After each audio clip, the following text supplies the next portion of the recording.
John of Montecorvino, or Giovanni da Montecorvino in Italian, was an Italian Franciscan missionary, traveler and statesman, founder of the earliest Roman Catholic missions in India and China, and Archbishop of Peking, and Latin Patriarch of the Orient. Biography. John was born at Montecorvino Rovella, in what is now Campania, as a member of a Roman Catholic religious order which at the time was chiefly concerned with the conversion of non-Catholics. He was commissioned in 1272 by the Byzantine Emperor Michael VIII Palaiologos to Pope Gregory X, to negotiate for the reunion of the Greek and Latin churches, commissioned by Pope Nicholas IV to preach Christianity in the Near and Middle East, especially to the Asiatic hordes then threatening the West. He devoted himself incessantly from 1275 to 1289 to the Eastern missions, first that of Persia. In 1286 Argan, the Ilkhan who ruled this kingdom, sent a request to the Pope through the Nestorian monk Rabban Bar Sauma, to send Catholic missionaries to the court of the great Khan of China, Kublai Khan, who was well disposed towards Christianity. Arnold of Cologne. Time John of Montecorvino came to Rome with similar promising news, and Pope Nicholas entrusted him with the important mission to Farther China, where about this time Marco Polo, the celebrated Venetian lay traveler, still lingered. In 1289 John revisited the papal court and was sent out as Roman legate to the Great Khan, the Ilkhan of Persia, and other leading personages of the Mongol Empire, as well as to the Emperor of Ethiopia. He started on his journey in 1289, provided with letters to the Khan Argan, to the great Emperor Kublai Khan, to Idu, Prince of the Tartars, to the King of Armenia, and to the Patriarch of the Jacobites.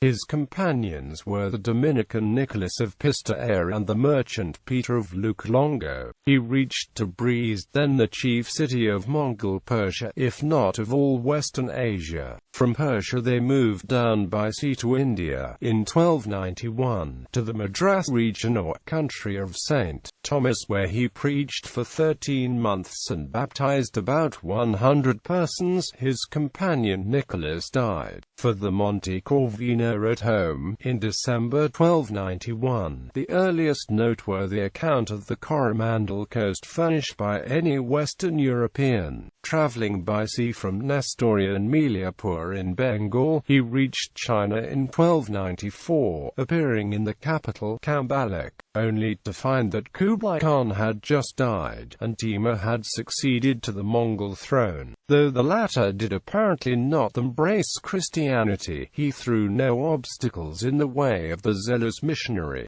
who soon won the confidence of the ruler in spite of the opposition of the Nestorians already settled there. In 1299 John built a church at Cambaluc, in 1305 a second opposite the imperial palace, together with workshops and dwellings for 200 persons. He gradually bought from heathen parents about 150 boys, from 7 to 11 years of age, instructed them in Latin and Greek, wrote psalms and hymns for them, and then trained them to serve Mass and sing in the choir. At the same time he familiarized himself with the native language, preached in it, and translated the New Testament and the Psalms into the Uyghur used commonly by the Mongol ruling class in China. Among the 6,000 converts of John of Montecorvino was a Nestorian Ongat prince named George, allegedly of the race of Prester John, a vassal of the great Khan, mentioned by Marco Polo. John wrote letters of the 8th of January 1305 and the 13th of February 1306,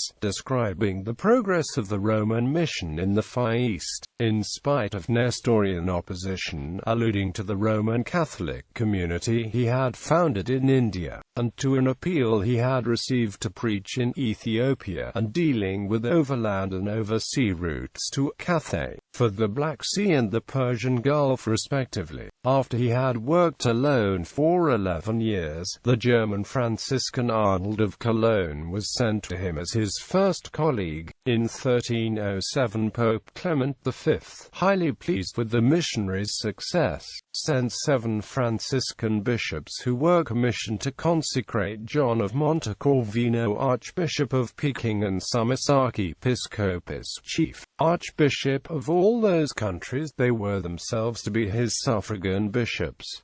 Only 3 of these envoys arrived safely: Gerardus Peregrinus and Andrew of Perugia. They consecrated John in 1308 and succeeded each other in the episcopal see of Zieten, which John had established. In 1312, 3 more Franciscans were sent out from Rome to act as suffragans, of whom 1 at least reached East Asia. For the next 20 years, the Chinese-Mongol mission continued to flourish under his leadership. A Franciscan tradition that about 1310 John of Montecorvino converted the new Great Khan of the Mongol Empire, also called Ka-Ishan Kolak, is disputed.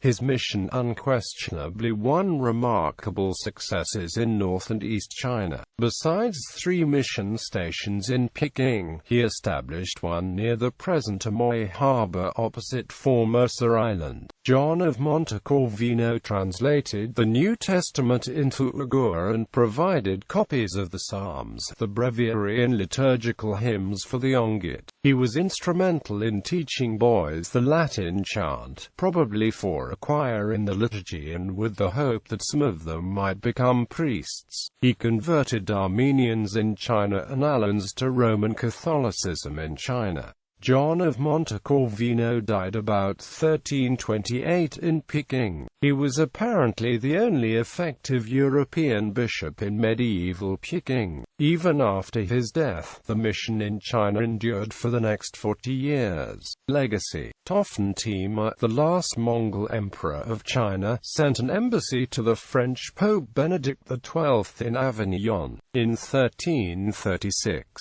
The embassy was led by a Genoese in the service of the Mongol Emperor Andrea di Nascio, and accompanied by another Genoese, and Lodi Savignon. These letters from the Mongol ruler represented that they had been 8 years without a spiritual guide, and earnestly desired one. The Pope replied to the letters, and appointed 4 ecclesiastics as his legates to the Khan's court. In 1338, a total of 50 ecclesiastics were sent by the Pope to Peking, among them John of Marignoli. In 1353 John returned to Avignon, and delivered a letter from the Great Khan to Pope Innocent VI. Soon, the Chinese rose up and drove out the Mongols from China, however, thereby launching the Ming dynasty. By 1369 all Christians, whether Roman Catholic or Syro-Oriental, were expelled by the rulers of the Ming dynasty. 6 centuries later, Montecorvino acted as the inspiration for another Franciscan, the Blessed Gabriel Allegri, to go to China and complete the first translation of the Catholic Bible into the Chinese language in 1968.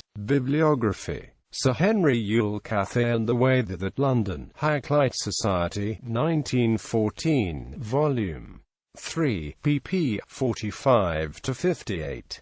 Contains 2 letters by Montecorvino. Jackson, Peter, The Mongols and the West, 1221-1410. Longman, ISBN 978-0-582-36896-5. This article incorporates text from the 1913 Catholic Encyclopedia article, John of Montecorvino, by Otto Hartig, a publication now in the public domain. The manuscripts of Montecorvino's letters exist in the Laurentian Library, Florence, and in the National Library, Paris, 5006 Lat. Viz. The Libraritatibus Fols. 170 v-172 r. They are printed in Wadding, Ann Almanorum vi. 69-72, 91-92, and in the Münchner Gelehrter Anzeigen No.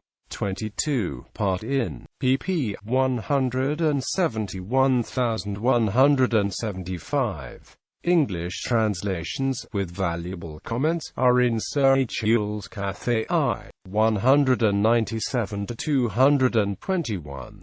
See also Wadding, Anal. V. 195-198, 199-203, by 93, and Amp. C. 147, and Amp. C. 176, and Amp. C.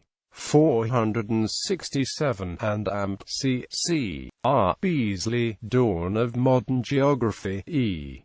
162-178, 206-210. Sir H. Yule, Cathay I, 165-173. Attribution. This article incorporates text from a publication now in the public domain. Chisholm, Hugh, ed.